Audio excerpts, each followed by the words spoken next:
ನೀವೀಗ ಕೇಳುತ್ತಿದ್ದೀರಾ ಮಾಹಿತಿ ಖಜಾನೆಯ ಕಾರ್ಯಕ್ರಮಗಳನ್ನು. ನಿಮ್ಮ ಮುಂಜಾನೆಯನ್ನು ಸುಂದರವಾಗಿಸಲು ಇದೀಗ ಮೂಡಿಬರುತ್ತಿದೆ ಮಾಹಿತಿ ಖಜಾನೆಯಲ್ಲಿ ಶುಭ ನುಡಿ. ವಿವಿಧ ಸಂದೇಶಗಳ ಮಧುರ ಸಂಗಮ. ಕೇಳಿ ಶುಭ ನುಡಿ. ನಿಮ್ಮ ಮುಂಜಾನೆಯ ಸುಂದರ ಆರಂಭ.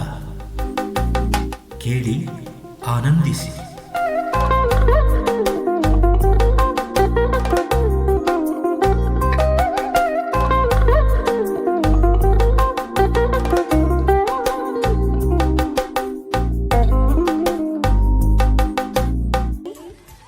ಬೆಲ್ ಐಕಾನ್ ಅನ್ನು ಕ್ಲಿಕ್ ಮಾಡುವುದರ ಮೂಲಕ ಸಬ್ಸ್ಕ್ರೈಬ್ ಆಗಿ.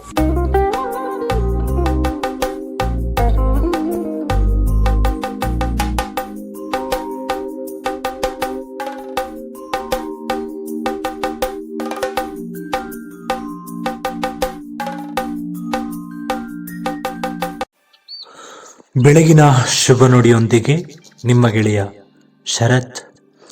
ಎಲ್ಲರಿಗೂ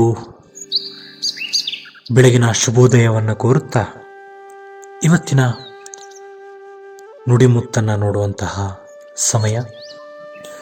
ಸಾಲ ಪಡೆಯುವ ಪ್ರಕ್ರಿಯೆ ಎಲ್ಲಿ ಪ್ರಾರಂಭವಾಗುವುದೋ ಅಲ್ಲಿ ಸ್ನೇಹ ಹಾಗೂ ಸಂಬಂಧಕ್ಕೆ ಪೂರ್ಣ ವಿರಾಮ ಹಾಕಿದಂತೆಯೇ ಸರಿ. ಇದು ಸ್ವಾಮಿ ವಿವೇಕಾನಂದರ ನುಡಿ. ಮತ್ತೊಮ್ಮೆ ಶುಭ ನುಡಿ. ಸಾಲ ಪಡೆಯುವ ಪ್ರಕ್ರಿಯೆ ಎಲ್ಲಿ ಪ್ರಾರಂಭವಾಗುವುದೋ ಅಲ್ಲಿ ಸ್ನೇಹ ಹಾಗೂ ಸಂಬಂಧಕ್ಕೆ ಪೂರ್ಣ ವಿರಾಮ ಹಾಕಿದಂತೆಯೇ ಸರಿ. ಇದು ಸ್ವಾಮಿ ವಿವೇಕಾನಂದರ ಸಂದೇಶ ಅಲ್ವಾ ಸ್ನೇಹಿತರೆ? ಎಷ್ಟು ನಿಜವಾದ ಒಂದು ಮಾತು ಇದು. ಸಾಲ ಪಡೆಯುವ ಪ್ರಕ್ರಿಯೆ ಎಲ್ಲಿ ಪ್ರಾರಂಭವಾಗುತ್ತದೆಯೋ ಅಲ್ಲಿ ಸ್ನೇಹ ಸಂಬಂಧ ಇವುಗಳಿಗೆಲ್ಲ ಪೂರ್ಣ ವಿರಾಮ ಹಾಕಿದಂತೆಯೇ ಸರಿ. ಎಂಥ ಭಾವನಾತ್ಮಕ ಸಂದೇಶ.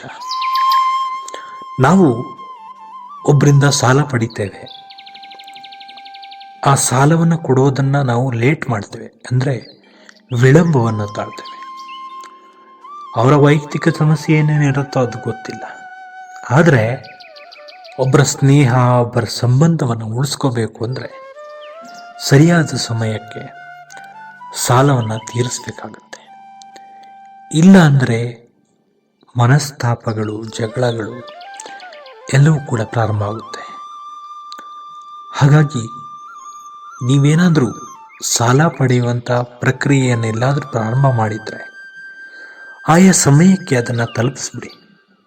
ಇಲ್ಲಾಂದರೆ ಸುಮ್ಮನೆ ಯಾಕೆ ಮನಸ್ತಾಪಗಳು, ಹಾಗೆ ಒಳ್ಳೆಯ ಆತ್ಮೀಯತೆಯ ಸ್ನೇಹ ನಿಮ್ಮಲ್ಲಿರುತ್ತೆ.